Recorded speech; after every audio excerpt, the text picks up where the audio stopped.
Next week, we are officially diving back into the F40 project, and we're gonna be on it for 3 months straight. But before we get to this, we've got one more episode in store for you guys. One of my favorite pieces of content on this channel, and one of our most successful episodes was Anthony's E28 transformation while remaining budget conscious. And today we're doing it again. Our buddy Jim Bob's E36 M3 is gonna go from a decrepit barn find to something that's going to blow your minds, and we're really happy with the outcome.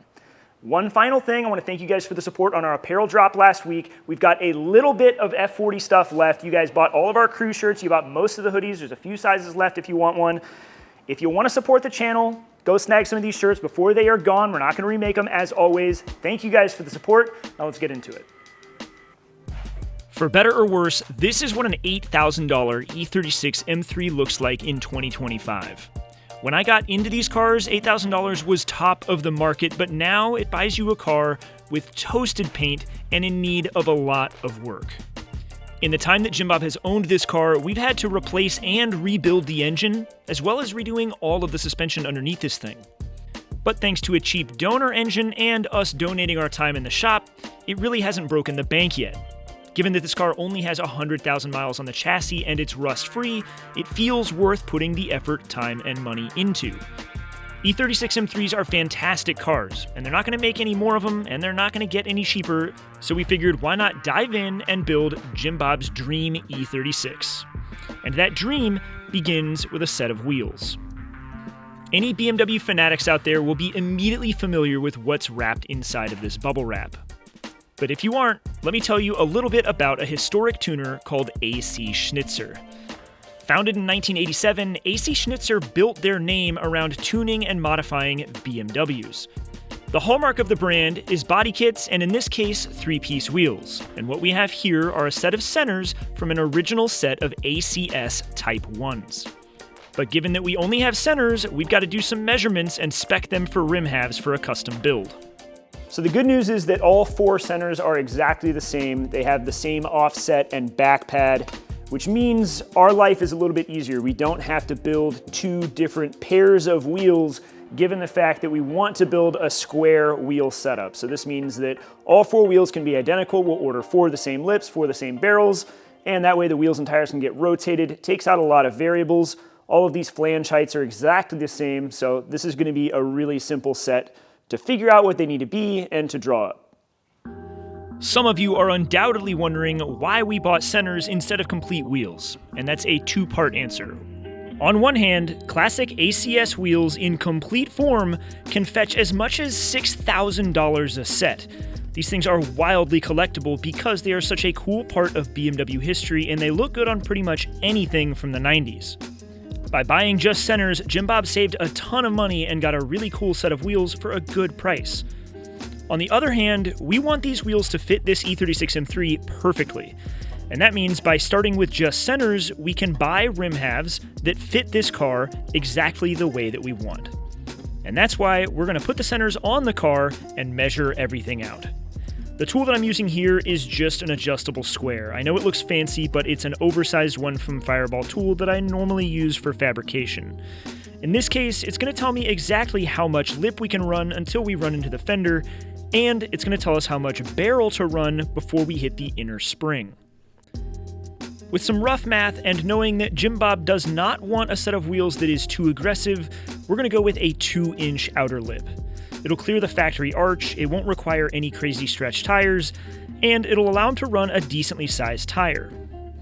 On the inside, we're going to aim for a 7-inch barrel, which should clear the spring on his coilover no matter what height he's at. While there are different ways that 3-piece wheels go together, these are reverse mounted, meaning the center goes behind both rim halves. With the parts we're going to use, that means we're going to have a 9-inch wide wheel.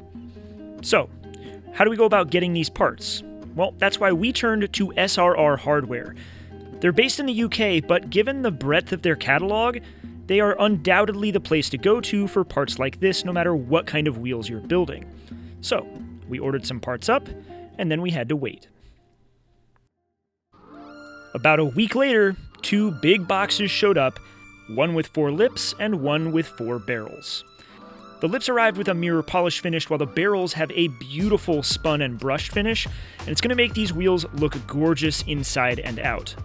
Along with the rim halves, we also got hardware to assemble these wheels because, let's face it, we're striving for perfection here, and these are, after all, Jim Bob's dream wheels. If you're asking him, it doesn't get better than these. Honestly, I'm inclined to say the same because I previously had a set of these wheels on my E36, and I'm not sure any of the dozen wheels that I've run since have looked as good.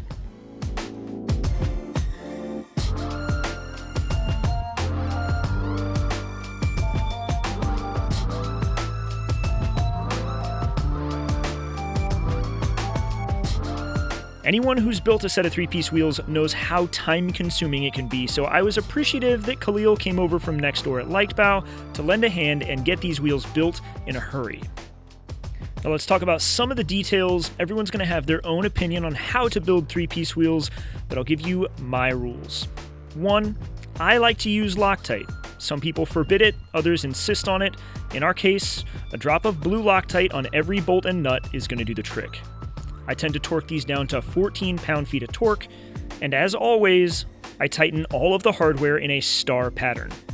That's critical to make sure that the face and the rim halves interface correctly and load up properly. Now we'll get to sealing the wheels here in a moment, but one important note is to never put sealant between the rim halves. It's not gonna work, it's not how it's supposed to be. If you need that, you're doing something wrong. And if you do that, there's a chance your wheels are going to loosen up and come apart on you, so no sealant except for outside of the flange. Other than that though, building three-piece wheels is easy and anyone can do it. Don't let those rules scare you off. It's a rewarding process, and if you're asking me, it's a rite of passage. With the wheels assembled, now we've got to make sure that all of our math was correct and that these are going to fit on the car. After bolting one up to the rear and one up to the front, things are looking good. We're excited to see Jim Bob's E36 come together. Knowing the wheels are good to go, it's time to seal them up, and I always use Dow Corning sealant. It's meant for aluminum, and it's got a lot of qualities that make it perfect for sealing wheels like this, as opposed to using something like bathroom caulk or silicone.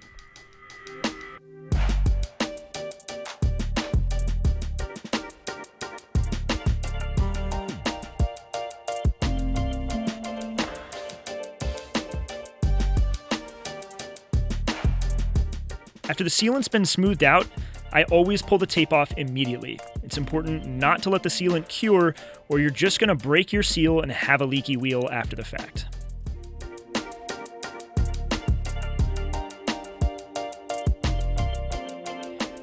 Lastly, we've got to let these things sit for a full 24 hours before we try mounting a tire on them.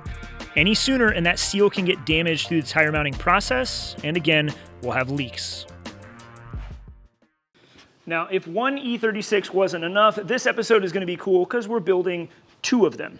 Anthony, behind the camera, has a little brother, and he turned to us to ask what he should do with his E36 that he just bought from Khalil next door.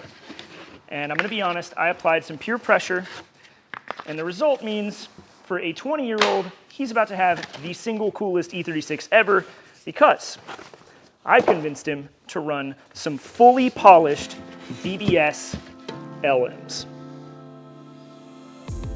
What's better than one E36? Well, hopefully 2, because this is the second one of the episode. You may recognize this car from the background of previous StanceWorks episodes because it used to belong to Khalil from next door.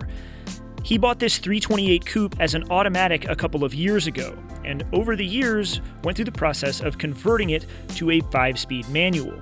He also fitted M bumpers, took care of some interior stuff, and got this thing set up pretty well. But Andrew, the new owner, hasn't wasted any time.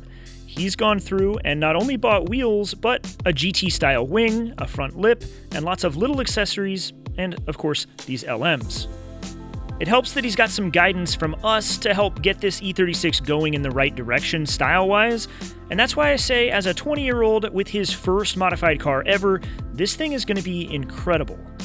But before we can just bolt wheels on and call it finished, we've got to put a little bit of work into those LMs, because initially they arrived in factory finish. They had black painted centers and a black painted lip, so we sent them out to Motorsport powder coating to get the full polish treatment. We disassembled the wheels so that both the centers and the barrels themselves can get polished. However, these are now raw aluminum wheels and we want to protect them, especially given the fact that BMWs are notorious for their brake dust. So, we're turning to Gion's Q2 Rim Evo ceramic coating specifically meant for wheels just like these. The idea is to make these wheels as easy to clean as possible. I know that when I was 20, I let brake dust accumulate on my wheels, and it was a real pain to get the polish back. Gion's prep spray makes sure that they're clean and ready for the coating, and then applying the coating itself couldn't be easier. It's as simple as rub it on with the applicator and then immediately buff it off. We hit all of the visible surfaces of these wheels to make sure that they'll be protected both inside and out. And with that, hopefully Andrew will simply just have to spray his wheels off with a hose to keep them nice and clean and looking like they do right now. Polished and perfect.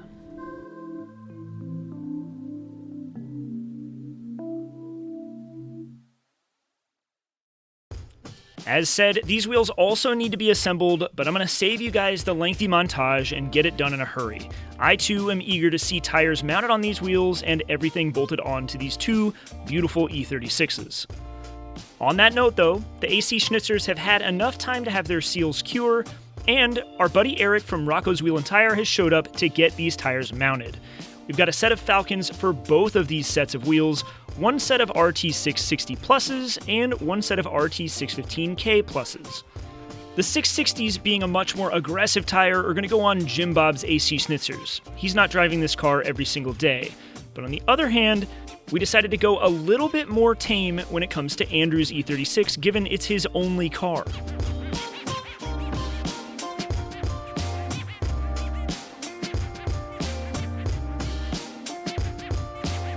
Let's talk about tire sizing. On Jim Bob's E36, we're going with a 235/40/17 mounted to a 9-inch wide wheel. With the lip size and therefore offset that we've chosen for these wheels, these tires will have the tiniest bit of sidewall stretch to them so that they fit and clear the fenders. On the other hand, Andrew's BDS LMs are somewhat low in offset, and given that they're only 8 inches wide, we've gone with a 215/45. This is necessary for everything to clear the fenders and for the car to not rub over bumps and transitions.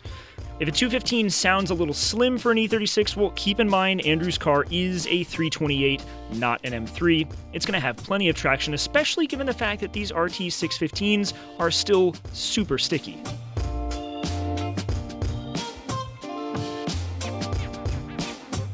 If I had to guess, it's finally time for the moment you guys have been patiently waiting for. Let's get some wheels installed on this E36.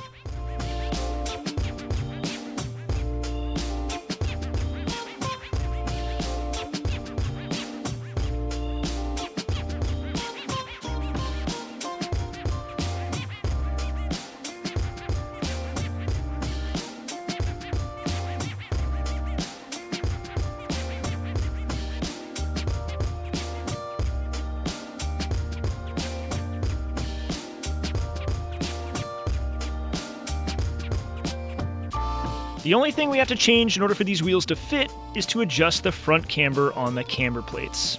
E36s love a bunch of front camber, so it's not really a problem, but it'll help these low offset wheels fit once their ride height is dialed in. And for that, we rolled it over next door for a fender roll and coilover adjustment session. That's one of the perks of having bought the car from Khalil. He installed coilovers on this thing during his ownership, so Andrew gets to reap the benefits. So, Andrew's car is officially dialed in, and it looks the part. But you're probably wondering about Jim Bob's E36. If you thought we were just going to bolt wheels onto an otherwise nasty car, well, not quite. While we were building wheels, Jim Bob's E36 was busy getting a full wrap over at Speed Shop located just outside of Santa Barbara, California. Adam Reynoso is a fellow BMW fanatic, and his shop specializes in wraps just like this. For color, Jim Bob was set on having a purple metallic car, as close to Technoviolet as he could get, so he opted to go for Inazitech's Midnight Purple. While Inazitech vinyl can be tricky to work with and requires some talent, it is without question the most paint-like finish vinyl can provide. Dare I say it, when this thing is finished, you're not going to believe that it hasn't been fully repainted. It's that good. the gloss is mirror-like, and the color itself looks incredible on the E36's boxy lines. The team at Speed Shop spent a lot of time making sure that there was no remaining black paint visible, and even went as far as to do some bodywork to make sure that everything looks good underneath the wrap. While it's not a permanent solution, this wrap's going to hold up for years on end as long as it's cared for, and thankfully Jim Bob keeps this car parked in the garage. While a quality full wrap job like this isn't cheap, it's also a whole lot more cost-effective than a full body respray. Between this and building his own wheels, this car is receiving a transformation unlike any other for a fraction of the price that this could have cost. Now, I don't know about you guys, but if I hadn't seen it firsthand, I wouldn't believe that the finish on this car is a vinyl wrap. It goes to show just how far vinyl technology has come over the last few years. Even under an up-close look and extreme scrutiny, this looks incredible. I've seen a lot worse paint jobs for a lot more money. With the car wrapped and all of the details finished up, all that's left is for us to get these AC Schnitzers mounted on the car. It's not even my build, but I'm excited for this because I've been listening to Jim Bob talk about a purple E36 on ACS wheels for the better part of 10 years.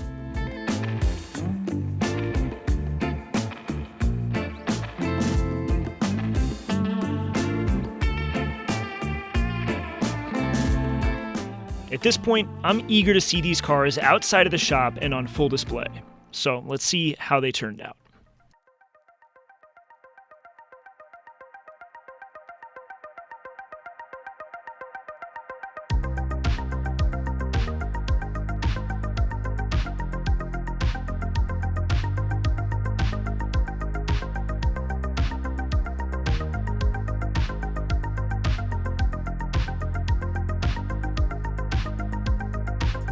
I think it goes without saying that all of Jim Bob's hard work has paid off. I don't think it'd be fair to call this car a cheap car because it hasn't been. He's had to pour money into it to make it what it is, but with that said, it's still a sub $20,000 M3 that looks like this, and that is worth respecting. Parked up next to Andrew's E36, this is a pair of cars that would be the envy of pretty much any E36 enthusiast, period, and it's a reminder of why we love these cars. Not only are they some of the best driving cars for the dollar, they look this good too.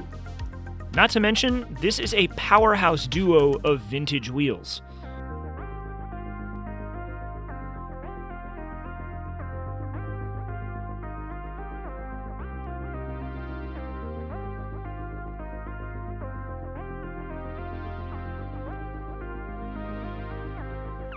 With both of these cars having turned out the way they did, all that was left was to get them out onto the street and take them for a drive, which, of course, is tough to do in the convoluted streets of Southern California, but nevertheless, we gave it our best attempt. And while these boys got their cars out, I couldn't resist and had to get my E36 out from the lift as well.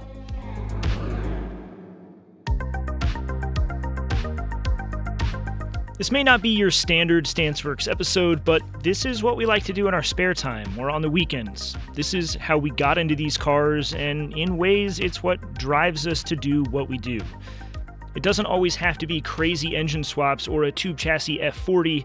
Just modding our car to chase a dream is every bit as important and powerful. To see Jim Bob with a car he's been imagining for years, or to watch Andrew dive headfirst into this car enthusiast hobby, both are exactly what StanceWorks is all about.